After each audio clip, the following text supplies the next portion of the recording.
Well, hello, everyone. Good morning. Thanks so much for joining. For some of you, this is your first time coming to a Traxo webinar. For others, you might realize, you might not, this is the 9th in our Traxo office hours series. So I'd like to welcome you and thanks so much for coming. For those of you not too familiar with what we do here at Traxo, the benefits can be summed up in 3 words: data, visibility, and control. Medium and large enterprises use us to eliminate their corporate travel blind spots, also known as booking leakage, by automatically aggregating all corporate travel activity. Whether booked through their TMC, direct with suppliers, through an OTA site, or any other method, in one place in real time. If you'd like to learn more about how we accomplish this and explore the benefits of being able to receive complete itinerary intelligence in real time from your business travelers, we'll provide an opportunity for you to connect with us at the end of this webinar. Now, this office hours webinar is a part of a series to help corporate travel managers down this path so they can turn their own travel programs into a strategic asset for their company. So these have been a series of webinars intended to bring relevant information to the corporate travel community and to learn about innovative content that ideally will help all who attend progress through the adventures of corporate travel. Today's office hours is going to be different from our typical panelist teaching style webinar with typed in Q&A at the end. So when I pitched the idea of a town hall like this, where we invite anyone at all who would like to attend, my thinking was along the same lines as Susan Lichtenstein. Susan, are you on today? I think I saw you jump in. But in any case, when she thought up the concept of TAMs, which for those of you who do not know is a collaborative, grassroots, and independent society of business travel industry professionals designed to drive the business and travel and meeting and event industry forward through collaboration and networking, which if you'd be interested in learning more, you can find out at tamstravel.org. So over the last year, I have little doubt that I'm not the only one missing in-person networking, and I've always felt that I've received at least as much value, and sometimes more, in the informal conversations and gatherings happening in the networking and cocktail hours at industry events. I've been thoroughly and genuinely impressed with the resilience of this industry and with the amazingly well thought out and delivered content in the webinar era that's emerged as a result of COVID-19. That being said, so many of us have spent so much time talking to you. I thought it'd be a good idea to provide an environment where we can talk with you, and perhaps more importantly, you can talk with each other. And judging by the over 275 people that registered for today's event, it's evident that you share the same sentiment. So I'd like to walk through a bit of housekeeping before we jump in. We're going to have a lot of people here today with open mics all around. Every single person on this call today is welcome to speak. That being said, please be considerate of others when they're speaking and keep your own line muted when you're not speaking to prevent outside distractions from interrupting. When someone is speaking, please remain muted and allow them to finish before unmuting and speaking up with your own thoughts or questions. For those that may not be too familiar with Zoom, there should be a participants box at the lower portion of your video. And once the participants show, you can find your name, hover your mouse over it, and press the mute or unmute accordingly. Also, we intend to keep this meeting positive and the content around the advancement of the corporate travel industry. This is not the forum to discuss political initiatives nor a platform for the suppliers who have joined to use as a commercial for your offering. And I and the other Traxo members on the call today reserve the right to mute your line or at worst send those to the lobby who may persist, though I don't anticipate the need to do so. Also, today's meeting is being recorded for your review or for sharing afterwards, and we're happy to direct you to where to find the video or send it to you as a follow-up if you like. Now, I've brought some initial questions or thoughts to kick us off today, though my hope is that you'll take it from there and discuss what you would like to discuss with each other. As we're talking, I encourage you to think of what things have come to mind as you've read through the recent articles around technology advancements, M&A activities, supplier responses to the state of the industry, the timeline and requirements on return to travel, and so on. As you've read those articles and sat through the webinars over the past year, anytime you thought to yourself, how in the world are we ever going to blank? Or how would someone in my position do blank? This is the perfect place to ask. So with that, happy to jump right in. Before I do, is there anybody that would like to bring up something that's top of mind for you that you'd like to chat about today? Feel free to unmute and jump right in. All right, let's try this. So it seems what's top of mind as I read industry publications is the return to travel. So when will restrictions on domestic travel lift? Or when will restrictions on international travel lift? Does anyone have any thoughts on that? Maybe we're having trouble finding the mute button, but feel free, guys. This is your environment. This is your platform. It's always the most challenging is getting started. We have some thoughts in the chat. Velia Cox, if I pronounce that right, said Texas is open. And Valerie O'Neill said once at least half of the country is vaccinated. Oh, very cool. Maybe we could start with a poll. Yeah, I have a question. Certainly. Yeah, it's Matt Zito with TSI. I wonder we could poll how many people have. Yeah, how are you doing today? I'm wondering if we could poll how many people have been vaccinated so far. I know that was one of the questions. I just recently got vaccinated a few days ago, my first one. So just curious to see maybe how many people have gotten at least one shot. Maybe how many people have gotten 2 shots. We have a lot of people in the travel industry on, so it'd be pretty interesting. Maybe we can pull it up. Yeah, I don't know if we can do that as an ad hoc poll. Okay. You know, but feel free if anybody wants to, you can jump in and let us know, or maybe we can go by a raise of hand. If you've been vaccinated, you can go to your name in the chat and click raise hand. Hey, Justin, Susan, how are you? I am here. Thank you for the TAM shout out. Susan. Yeah. So Thanks for joining. I'd be mostly interested in what are your companies saying, right? What are the organizations saying when it's safe to get back to travel? Because really, they don't call me for my opinion too often, those CEOs. But so I would really love to know, what are your companies saying? Like, I know that companies are already traveling for clients, right? So for sales. Right. I know that we're looking at good travel versus bad travel. We've been doing that forever, but now it's here, right? Now we know how to do video meetings. Now we know how to do this. So what are your companies planning? How are they going to plan to decentralize? How are they planning online versus offline? And what's their main focus when it comes back to travel? Other than that, no questions other than that. Travel managers, travel buyers, none other than that. Other than those Susan? 12 questions, Come on. I have nothing else says. So travel managers, travel buyers, when you've been meeting internally and you've been trying to decide, okay, when we go back out, what are going to be the parameters? I mean, have you talked about the consideration of a travel visa, you know, for vaccinations, or, you know, whether or not that would be required to be vaccinated to go? Or, you know, what are the other parameters that you're putting around the return to travel? I know for our company, we will not require, we don't believe we can require people to be vaccinated. So that's going to be freedom of choice. I am vaccinated. That was my choice. We believe that our travel will be back going probably at least 50% by the end of Q3 into Q4. We hope, we're very optimistic, and we hope maybe closer to 75% of the new travel before Q1 of 22.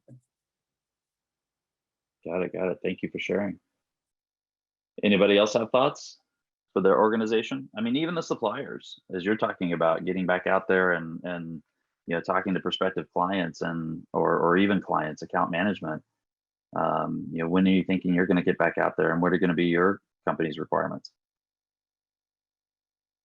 And by the way, for those of you that are curious about how to use the polling, if you go to slido.com into your web browser, there'll be a code to enter, and that's that GQ2963 that you see on the screen share here. And you can answer the questions, and we'll see the results as they populate. Or you can scan it with your camera and it will take you to the poll.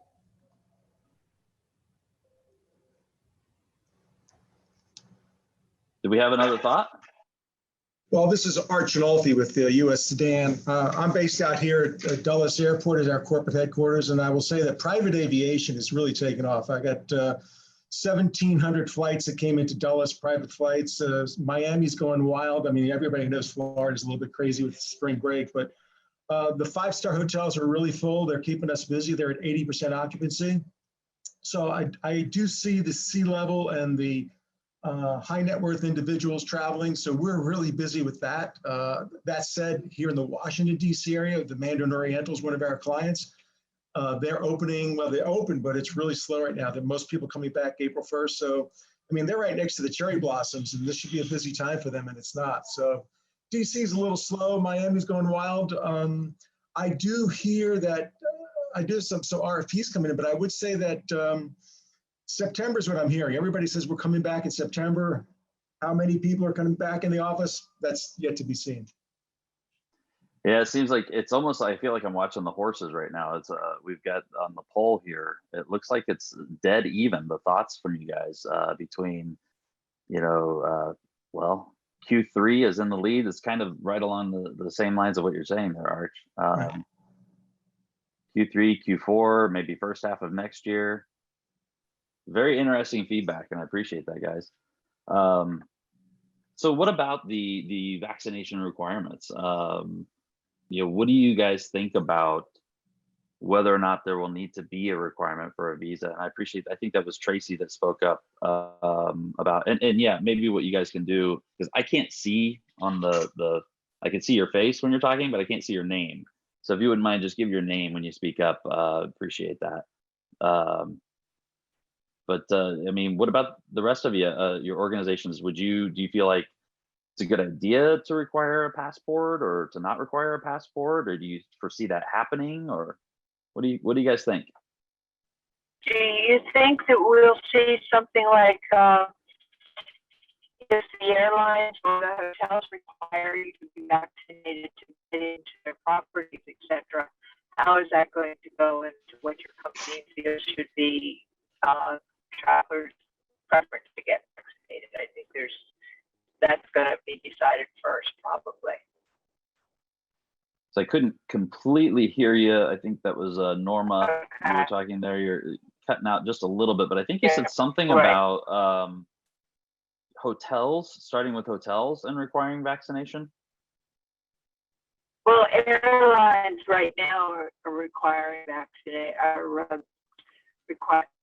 going to require certain things. I mean, the international carriers for you to travel. So, what's going to be the norm for who decides? Is it going to be government says you have to have vaccination, or is it going to be your business preference? I think things have to be decided first. Yeah. So who's going to be the governing body on this? Any thoughts on that? Justin, Or is there going to be a governing body? Right. Or will there be? Yeah. Justin, this is Tracy. I'm on a committee for GBTA, and this was a discussion that we had on the risk committee. And a couple things came up. One, you've got the privacy acts, right? You've got GDPR, you've got a lot of different things out there. I know that the vaccine passport is something that's being discussed right now. Their thoughts on this is that most airlines, they're going to fight against requiring people to be vaccinated because the almighty dollar is going to be the most important thing to them. And a lot of people are not going to want to be vaccinated. So they believe that the testing is going to be something that's probably going to be a requirement for all on the air travel side. And definitely, they said government obviously is going to override whatever. I mean, they're going to be the determining factor, but the people in the travel industry most likely are going to try to just make it testing as an important factor rather than the actual vaccination. It's just my 2 cents. It's interesting. So curious to know from the audience, we'll go to another poll question here. So how helpful do you think vaccine requirements and health passports will be for enabling domestic and international travel? That same slido.com, if you go to that website, type in that QR code GQ2963. As my colleague mentioned, you could hover your phone over that QR code there right through the Zoom meeting here, and it'll pull up the website for you. And it seems as though so far, Tracy, the audience is sharing that sentiment. Justin. It's very interesting seeing these results live. Hi, David. Hey, how are you? Well, I'm well. Excellent. Just on this subject that we've got here of vaccinations and the negative tests, I think it's going to be mandated, or certainly IATA are looking very closely at having some form of standard mechanism by which you'll be able to prove a negative test within a certain period prior to a flight. I think it would be very unlikely that the airlines would resume to full volume without having some formal mechanism in place to allow travelers to prove that they have been recently tested for COVID. And I know that this is an active discussion at the moment with IATA, the governing body for airlines at the moment in Geneva. So I think it's something that we will see. I don't think that vaccination as the actual mechanism will be the thing that we have to prove. I think it'll be something along the lines of negative testing. However, it is very difficult to provide an authenticated test result. And I think this is where the industry has a real challenge of how do you make sure that this thing is real rather than just something someone's printed out and taken a photograph of them, all of those potential scenarios. So I think the idea of negative testing is very, very real. The idea of forcing vaccination or having to be vaccinated prior to travel, I think is unlikely. Well, and the negative testing is happening now. I mean, the results, the need to provide a result to be able to enter a particular country or place is the case today. So that would seem to make sense. So having the idea of the passport, if you like, whereby you can either present it a little bit like your Apple Wallet. People talking a lot about wallets at the moment in the travel industry, about how you could present a certification inside of the wallet that's authenticated by either the airline or some other testing body to show that what you've got is a real test that actually belongs to you. In the same way that you can use your iPhone to go to a concert and show the concert tickets, why can't you use that mechanism to show a recent negative test? So I think that's the mechanism that people are looking at the moment. But again, there are many challenges that sit around this, both technically and practically. So this is Curtis from United, and this is just my personal take, but my understanding in general is the objective is to slow or reduce spread in the community by traveling with an infection. And so whereas vaccination reduces my likelihood of getting sick, the jury's still out on whether vaccination actually reduces one's ability to spread to someone else, assuming that other someone else isn't vaccinated. And so from the perspective of vaccination versus testing, we at least have some background and we can assess through testing and through general community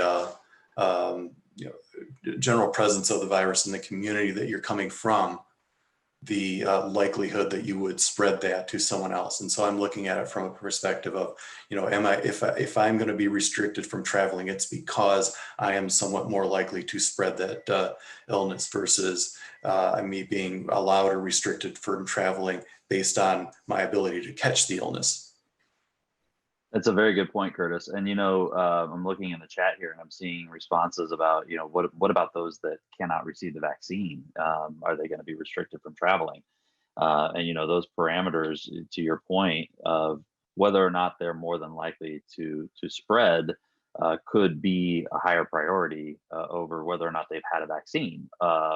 This thing clearly gets complicated and grows a lot of legs, and we've seen that through this past year. And now it seems like we've gotten to the point to where now it's ready to move forward. Now, what do we do? And those are the questions. So those are all very good points. Let's talk about the advancements in technology as a result of this past year. So one question I want to pose to you guys. So with the advent of new technologies around reporting, data capture, and the plethora of choice for travelers when it comes to booking, what changes do you see happening in corporate travel moving forward? I'd love to hear from suppliers and buyers alike. Any thoughts on that?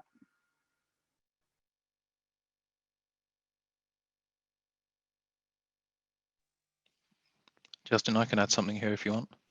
Please. So I work for a mid-office, a travel-orientated mid-office, and we see the continued fragmentation of the market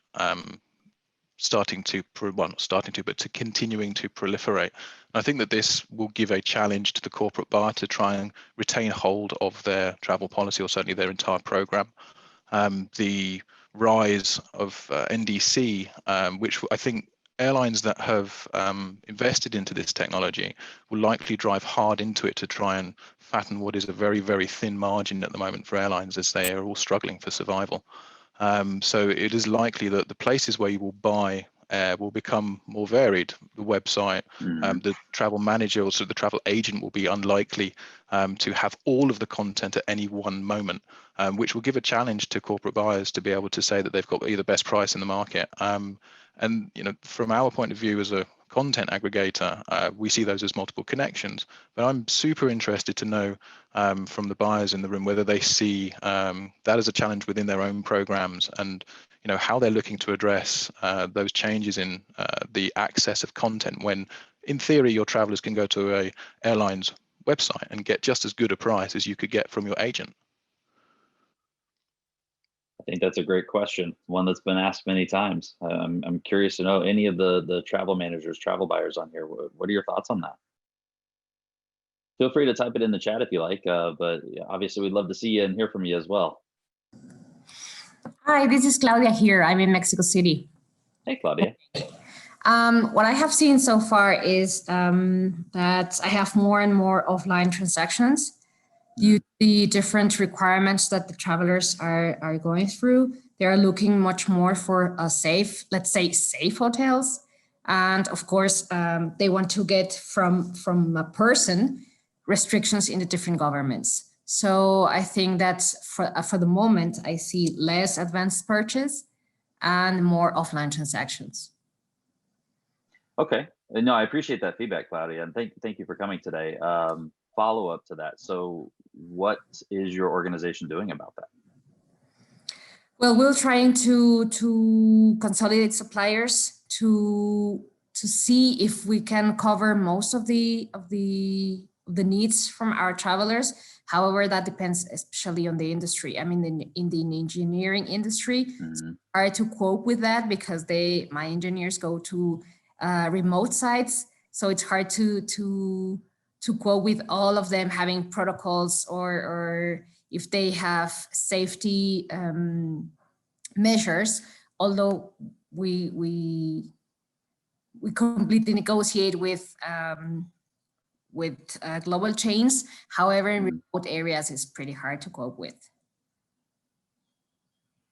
Thank you for that. Yeah, Keith had asked if we could repeat the question, and David, I don't want to steal your thunder, so tell me if I get this wrong, but the question was around the content and the ability to, the visibility of that content, and the fact that it is pretty much all over the map, and it's harder and harder today with the advent of technology for buyers and organizations to keep their head wrapped around all of their content right now, at the time of booking it. Am I getting that right, David, or am I missing a little bit? Yeah, no, I think that's the broad thrust of it, Justin. Fundamentally, there's going to be a lot of carriers out there who will want to use this gap in trading. It's very unique to have a market that's almost stopped in the way that the travel market has been, and suppliers like British Airways, American, some of the other airlines that have invested into NDC will obviously want to leverage their investment in what is a channel that costs them less to distribute through, and in so doing will undermine a lot of the existing structures that sit inside of travel management companies, making it more difficult and less effective or less efficient for them to be able to offer access into those content channels. So from a large purchasing perspective, if you've got a lot of people booking flights and a decent percentage of those flights, because let's be fair, right now, NDC doesn't play a huge percentage in the market, but that type of content access becomes more and more important the more that the market fragments. And the restart of travel, I think, will potentially give travel management companies and buyers a challenge, in so much that the market will have changed in a significant way, not in an incremental way. And I think that is something that might take people by surprise. So I'm really interested, that was the question, does anyone see this coming? Has anyone made any changes perhaps to their programs or to the way that they evaluate travel or their travel suppliers to try and look at what is now a market that is fracturing? Very well said. Any other thoughts on that? I appreciate you, Claudia, responding. Any other, and I'd love to hear from suppliers too. What are your thoughts as to how your clients are adapting to, as David put it, this fragmented technology?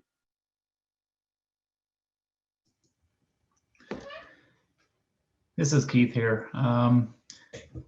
I think from a travel manager perspective, we have narrowed down how many suppliers we use because there were some that we didn't necessarily utilize that much. And this really gave us the opportunity to narrow down and focus on those suppliers that we wanted to use. As far as, going outside of channels to get travel, I don't know if that's a question there, but it's actually become more important through this that we, stay within our TMC, whether it's hotel or flights or whatever it is that we're booking, just because now the duty of care importance through this, where we have to know where our travelers are at all times. And that, that becomes really important because, last year this time it was the mad scramble to get everyone home and finding, those few people out there that were kind of on their own and doing their own thing. And then they called in for help, which that became more difficult than knowing where the ones that we knew where they were. So. For sure. Yeah. I mean, there's no doubt duty of care has risen to the top of the list. Appreciate that feedback, Keith. Thank you. And thank you for joining today.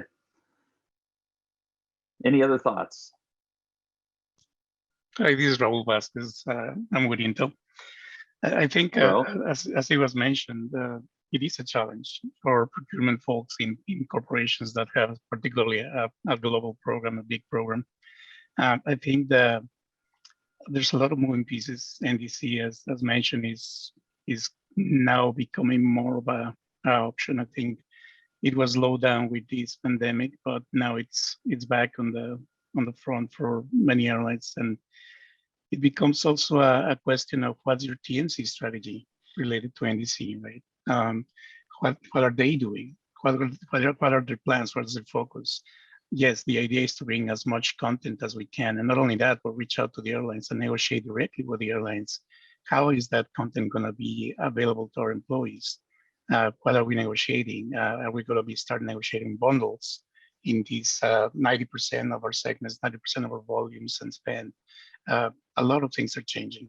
We don't even know what's going to be the capacity of our preferred airlines coming back from this, how many flights they're going to have, what's the capacity going to be, and the frequency. We don't even know at this point also how our travel patterns changing coming out of this because of the online adoption for some business units that we have. I mean, sales and marketing and meetings and stuff, yeah, those are going to come back as soon as they can. As of now, we're still in a freeze mode until now, September. I know many corporations are in the same position at this level. Yes, domestic will come back soon. We're seeing some movement in Asia. But yeah, I mean, to answer the question from David, I mean, yes, there's a challenge. There's a lot changing. And we just need to ensure that we are able to bring that content. I think the TMC is playing a part. Nobody wants to leave their slice of the pie. I think everybody wants to make sure that they are still participating in the revenue. I think for us, the biggest challenge is transparency. We want to understand how are things being put in place and negotiate the best of our abilities to make that content available. A challenge, nevertheless. Thanks. Bro, there was so much in that statement, and I really appreciate that. Are you a travel buyer or a supplier, Ro? Yes, I'm the global category manager, procurement for Intel for travel, airlines in particular as well. Okay, fantastic. And I appreciate that. I appreciate that perspective too. I mean, there's so much involved there. So you talk about TMC and NDC. Of course, we have to acronym everything in this industry, right? But the travel management companies, with the advent of NDC, whether it's moved to the forefront of the back end as a result of what's happened over this past year, the transactions halting is a very real thing, and the M&A activity. I've heard back from travel managers and buyers. Is my TMC going to be my TMC, or is it going to be under a different name? And does that mean that we're going to have to shift the way we do things or the way that we receive information? There's so much involved in that, and I would really love to hear from you, from all of you. I don't know if we have any travel management company, sales, account management, leadership on the call, or maybe some airline people that would like to speak up and give their thoughts on this. And of course, I'm not suggesting it has to be one way or another. This is really a format for you guys, so would love to hear. Do we have any airline reps that might want to give their thoughts with regards to the advancement of NDC from this past year, or any travel management reps that would like to give their thoughts on all of this M&A activity that's happened as a result of the screeching halt to transactions? We're digging in deep now.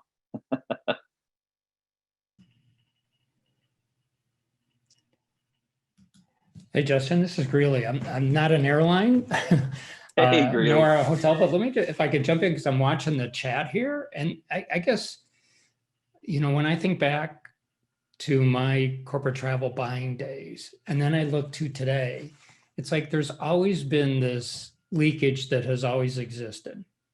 And a lot of the companies that I'm talking to now on the buyer side, you know, even after years of consolidation, they're still experiencing 40, 50, even one company I was talking to had 80% hotel leakage, right? Not going through their TMC. And also on the air side, I was talking to another company, right, recently, and they're like, we've got this air leakage. So I guess what I've been thinking about and talking to these companies about is, look, you've tried to go on these consolidation, you've tried carrots, you've tried sticks, you've tried everything to get travelers to be compliant, but it's not working. Why do people think now all of a sudden it will work, and that we're all of a sudden going to just corral all this leakage? So I guess that's a question that I don't understand the answer, because when I talk to people like, okay, well, you've tried to do this, but you haven't got it. Why will it work now when the technology exists to support direct bookings in a way that gives everybody what they want? The travelers will be happy because they'll have better content, especially for simple trips. You'll be able to get your rates. The travel manager will be able to control what's presented on these direct bookings. So to me, I think people should look at this a little bit differently. Instead of trying to do the same path that hasn't resulted in control leakage, why not look at these technologies and new methodologies with omnichannel in order to get this under control? Because now you'll be facilitating direct bookings and getting what you want, which is duty of care coverage. So appreciate you bringing that up, Greeley. You know, obviously we have pondered that question ourselves, but and could have our own thoughts and responses from a Traxo standpoint, but I'd love to hear from the audience the answer to that question. So why, you know, for the travel buyers, travel managers out there that are pondering this thought of compliance, why do you think now would be different than the way it's been in trying to attack this challenge of leakage?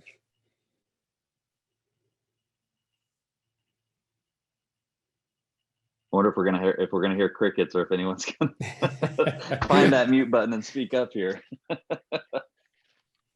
This is Phil Hoskins with Gant Travel. We're at TMC. Thanks for coming. Yeah, absolutely. I think the biggest challenge, you know, when you're talking about leakage is, you know, as a travel management firm, one of our main goals is duty of care, right? And it's hard to provide that level of support for the traveler when they call into the agency if the booking is done outside of the system. Now, there are ways to bring that, you know, back into visibility for the agents, whether it's through Traxo or you know, companies like SAP Concur that have TripLink, you know, things of that nature. But even so, there's still some disconnects, I think, on the mid-office software with communicating that data back and forth quickly and efficiently for those situations when the traveler is stuck on the road, right? And so I think that that's one of the biggest challenges with, you know, opening the door for complete direct bookings is, you know, you kind of get rid of that duty of care component that we strive so hard to bring to all of our clients.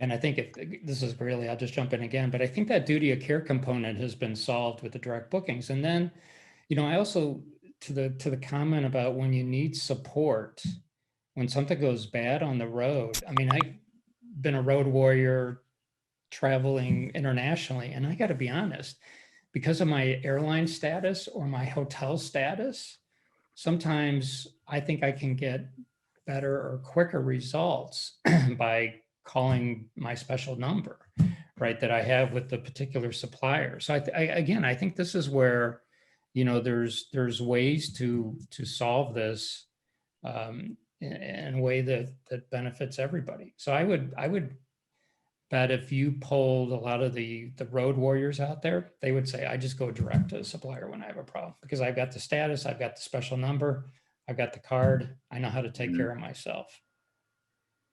But alternatively, you know, Phil again, I will say, as a heavy traveler myself, I've done that on the flip side and been, you know, hosed by the vendor, you know, where I'm stuck, you know, in a state, and even had to rent a car and drive 12 hours to get to my destination because I was told I was on standby, but I wasn't, right? Whereas if I would have called my TMC, I would have been placed on a 24-hour hold and it never would have happened, right? So I think that there's challenges on both ends. Yeah, I mean, I think at the crux of this, you know, is that data. And I think that's what you guys are talking about here, is how do we make sure that we have that data? You know, whether the TMC supports it, you know, to Phil, to your point, you know, if I call my agent and I'm having a challenge with a booking, you know, they can get me on a different airline. If I called the airline, I mean, they can, but odds are likely they're going to try to keep me with themselves. So there's a thought too. But yeah, I think the question here is around, you know, the original question is, why would things change now if you've had a challenge with the subject of leakage versus, you know, before the pandemic happened? You know, because that has been a challenge ever since the advent of technology. If I'm, you know, repeating your question right, Greeley. You know, and so why would it not be a challenge post-pandemic versus before? Yeah, so if anybody else has any, sorry, go ahead. Yeah, I wonder whether, Justin, again, this is probably more pointed towards the buyers and managers, travel managers in the room, whether or not, because of the pandemic, the assessment of the necessity of travel, given the risk or the raised risk element that now sits within the action of going abroad or going on travel, whether that in itself means that the corporates will be much more interested in why that person is traveling, and therefore potentially that those trips will be maybe reserved for the more important trips, perhaps, that you might see perhaps a higher, not class of traveler, but obviously a more senior traveler perhaps traveling when maybe the foot soldier wouldn't go on that trip that they could probably do via Zoom. So will we see a type of trip evolution here as we come back from travel, which in itself is under higher scrutiny within the corporate? If that is the case, and we start to see maybe trips of a higher value for more senior employees, perhaps within that you will see better compliance simply because of the fact that the corporate's paying, and that they will want to constrain that better, and that authorization process will be more restrictive. And I'd love to know whether those structures are perhaps coming into corporates already around authorization for travel, and whether or not you're looking in greater depth at whether or not travel is a necessity for the given trip that person is intending to go for. I'd love to know. I'd love to hear as well. If anybody would like to speak up on that. I think there was is Scott Gillespie here today? Because I think he wrote an article on this subject. I don't know if he's on, if he is, or maybe someone, I think he wrote it for BTN. Justin? Go ahead. Yeah. Hi, this is Debbie Scholar. We actually created a website for our top country pairs. And there is a dashboard, like a red, yellow, green, whether or not people can travel and what the approval level will be. It is not branded. It is for our company, but it is not restricted. So if anybody wanted to see what it looks like, it's travelenablementdashboard.com. Oh, well, thank you for that. Hey, Justin, this is Matt Griffin from Traxo real quick. This kind of relates to something that we talked about last time on the last town hall event around, it seemed like many organizations at the time, I want to say this was early winter, late fall last year, organizations had really strict requirements and approval processes, almost like it was a C-level decision on whether someone could take a trip. And everyone in the audience recognized that, yeah, this is not going to scale when travel is going to ramp up and it's going to be difficult to maintain this level of compliance. Debbie, I think that sounds really cool. That there's a publicly available resource to help people make smart decisions. And I would be curious to know, are organizations kind of related to what David was sharing from Medoko? Yeah, like what tools and processes how are organizations changing how they're approaching compliance as things are loosening or perhaps about to loosen up based on kind of the poll results? Many of y'all are expecting travel to loosen up in Q3 and Q4. Over half of you are expecting travel to maybe even kind of 60% from the previous poll. So are there new ways that y'all are looking at approvals? And thanks, John. If you want to click link to that travel enablement dashboard, John just posted it in the chat. John from Smart Hotel, right? Yeah, and we've talked to some of our customers, and they have approval processes that's kind of pushing some of the decision making down to the division managers. But it's all about kind of visibility into who wants to travel or who has made a booking. Are there some new approaches that y'all are looking at to help travel scale and meet these goals of growing travel in Q3 and Q4? Or y'all kind of, you kind of stuck with, it's a C-level decision on who can make a booking or who can take that trip? Good point. Hey guys, I appreciate the busyness in the chat too. For those of you that are willing or able to jump in, we would love to hear from you. So the thoughts on, what are you doing with compliance now in your organization? Bearing in mind, the suppliers on the call today, you have a travel organization as well. You have a travel department as well, and you travel. So yeah, I'd love to hear from you guys as well. Hey, Justin, this is Ash. Can I get in real quick? Please, Ash, go ahead. So in all due respect to everybody on this call, I feel like we're talking about the same stuff we were talking about for over a decade now. Nothing really has changed, to be quite honest with you. Instead of talking about 911, we're now talking about the pandemic. And I think that the majority of the people on this call have dealt with all those issues in a pretty decent way, one way or the other. The part that's most concerning to me is that the pie that we're looking at has shrunk, meaning the volume of travel has shrunk.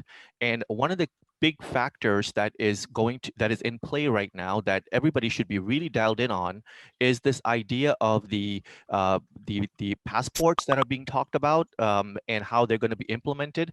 Because I will tell you one thing, there are a lot of people in this country, and I'm just talking with the United States of America right now, that will not get a vaccine and therefore may be in a situation where they're not going to be allowed to travel depending on the supplier and the situation. And I think that that's a pretty big concern to all of us. And, we should be doing something about that because, sitting back and talking about, and again, I don't mean to sound rude or anything, but, talking about, data capture and stuff like that, that's important. I agree with you on that. But I think that we have we have to fight a bigger battle right now, which is that we need to get travelers back on the road. And the current environment that we're in right now, whether you agree with the policies or not, are limiting the travel industry. I saw a message that somebody put out, I don't remember who it was, but they said something like, if the travel industry is going to force vaccination requirements on the general public, we can kiss 30 to 40% of our business goodbye. And there are a lot of people who will not do those things. And I think that we need to take some stance on that, and we need to agree as a industry that we need to be more open to travelers getting on the road. People getting a virus on a plane is not realistic. There's very small amounts of that, if anything at all. And so this idea that travel is somehow creating a higher degree of people getting the COVID virus is not true at all. And that's a very good point, Ash, and I appreciate you bringing that up. You're speaking a lot of the thoughts of a lot of us. I think the question might be, well, how do we affect that? How do we as an organization, encourage the return to travel with not so many restrictions, if that's the case? Hi, this is Mary Ellen. Can you hear me okay? Hey, Mary Ellen. Hi. As a buyer, a couple of quick notes on some stuff that was being said. One, it's going to take the C-suite to be able to allow, if that's where your policy is right now, to change that. So it's up to the C-suite to see that travel can go on. For us, we just need to have permission from that group in order to travel. And then as far as the TMCs are concerned, I was actually looking at bringing on a new TMC in 2019. They put in proposals January 2020. We paused. And with all the webinars, of course, we've been on 100 of them. A lot of those companies have been sold, merged, acquired. So their proposals, I've had to actually go back and re-ask for proposals from companies that have already given them because they're very different. I've been on webinars where the CEOs have said they're now going to start doing monthly fees or an annual fee, which is very different than 2019. I've also had a company who gave me a proposal that now has an implementation fee that's way up there. And so a lot of that's changed. So we're not where we started in 2020, even if we were looking for a new TMC. Those all have to be re-looked at. And if you have a proposal, you should be asking for a new one. And then there's so much new technology that's come out to even ask them about. There's just so much new stuff out there. And right now you don't need to show vaccine. You don't need to show anything to fly domestically within the United States. So now you're looking at a global issue if you need a vaccine to travel internationally. And I think that's where it's going to come down to. Yeah. Yeah, I mean, and to add another layer to that, there's the quarantine period. I personally am looking at taking a trip out of the States, and where I'm looking at going, the requirements say that if I've had COVID within the past 90 days, that suffices the travel. So that's even another complication to add to it. Whereas personally, I did go through it a couple months ago. So I don't need to provide a negative test if I can show that I had it and passed the quarantine. So it makes it even further convoluted. But no, I appreciate that, Mary Ellen. Thank you for those thoughts and that feedback. We've updated a poll and we're curious, and I'm going to see if this works. I may ask Matt from Traxo to give me some feedback. There we go. Curious from you guys. So the last poll looks like we had 67 respondents, and most of you had said that the vaccine requirements or health passports will be somewhat useful, but they may be difficult to manage and implement. So that was your top feedback, followed by very useful. These will enable travel's recovery. Curious to know from the audience. Again, slido.com with the QR code GQ2963. As travel restarts, do you expect travel leakage or off-platform spending to go down, go up, stay the same, or you're just not sure? As we're going into this poll and we're winding down towards the end of the hour, this was kind of selfishly from my standpoint, I wanted to test this out and see the level of interaction, the value to you as the corporate travel community, as to whether or not this is something that we would like to see more of, a gathering of all of us to get together and just talk together about what's going on in our world. And I know it's a little bit trepidatious, I think, maybe to be able to speak up or say something. And I know we've gotten a little more boldness in the chat than in person. I understand that, but curious to know if you guys could go off of mute and just say, yay, if you feel like this is something that would be of value and you would like to see more of, or maybe another one of these in the future. Just want to hear your voices, hear you say yay. Sure. Yay. Yeah, let's do more. All right. Yay. Yay. Yay. Absolutely. I love it. Thank you so much. So I appreciate that feedback. I kind of suspected that there are a lot of people out there like me. I know I get a ton of value. I think Amy probably wanted a couple. I think that was another conversation happening. But I definitely have seen a lot of value in, getting together at the after events, the after hours, the cocktail parties. A lot of the productive conversation happens at that point. It's time for us to sit down and relax and just talk about what's on our mind. And so I appreciate everyone coming together today to talk through. We've got about maybe 2 or 3 more minutes if anybody has anything else pressing that they'd like to bring up, and then otherwise we're probably going to draw this to a close. And based on your feedback, it's likely we'll do this again. Does anybody else have anything else that they would like to bring up and talk about? Justin, this is Fernando. How are you? Hey, Fernando. I just wanted to say that today really the most important element for the people we talk to is pre-trip data, basically. Pre-trip. It has increased in value tremendously. More than see what happened, see what's going to happen. Pre-trip, before the fact, for duty of care, financial, everything. Pre-trip is the name of the game. That's my call. I appreciate that summation, Fernando. It's been tough. I gotta be honest. It's been tough for me not to turn this into a Traxo commercial. So I've been restraining. So I appreciate all the feedback. That the source of where it starts is important, and that collaboration is also important too. I would say the collaboration of all the suppliers to be able to be a support to you travel managers and buyers, and advance this industry forward, to be able to safely get back out on the road and meet in person, which is what I believe all of us really ideally want. And we see the difference. So that's very important. It's very important to know that data, to have it captured, and to be able to collaborate between all the suppliers to make sure that your travelers are safe and out on the road as soon as possible. Anything else? Hey, Justin, it's Michelle. Hey, Michelle. Hi. Just wanted to make a quick comment at before we close on, I think it was Ash said, mentioned something about safe to travel, and just one comment from a Canadian. So yes, I totally agree it's safe to travel. I think the suppliers are doing everything they can to keep us safe. It's what happens after that though. So I agree airports are safe, and airplanes and hotels are doing everything they can, and car service providers, but what is everyone else doing? We just got shut down again here. Our restaurants are all shut down at midnight tonight. Our gyms are closed again for 25 days.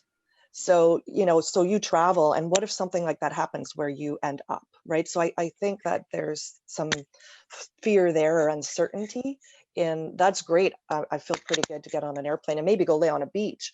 But what happens when, or do business, what happens when the facility's shut down and you're stuck somewhere? So I think that's kind of part 2 of the conversation, is that piece. Yeah, I mean, it's an interesting point. I would be curious to know if that's happened to anyone, and how they handled it. Maybe you can put that in the chat.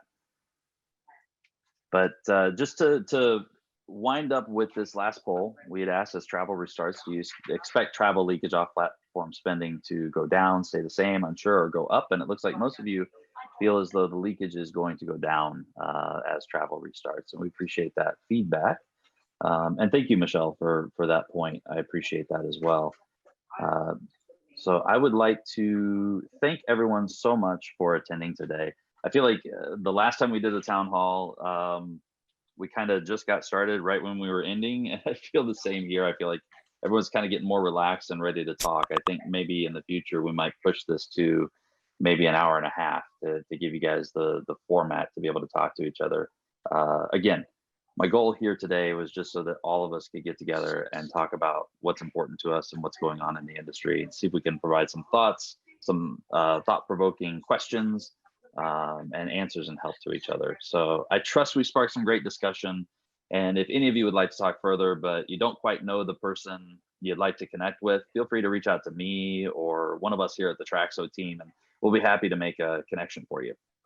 If you enjoyed this webinar and would like to hear what else Traxo has done in the Office Hours series, you can find previous recordings, ebooks, informative blogs, and more at our resource center at resources.traxo.com. Please keep an eye on your inbox for the next Office Hours webinar announcement. So last but not least, Who said there's no such thing as a free lunch? I'd like to take this opportunity to invite you to register for one of our upcoming Lunch and Learn events. Now, these events will be taking place bi-weekly, and they're designed to give travel managers an opportunity to sit on a Traxo demo in a more informal group setting.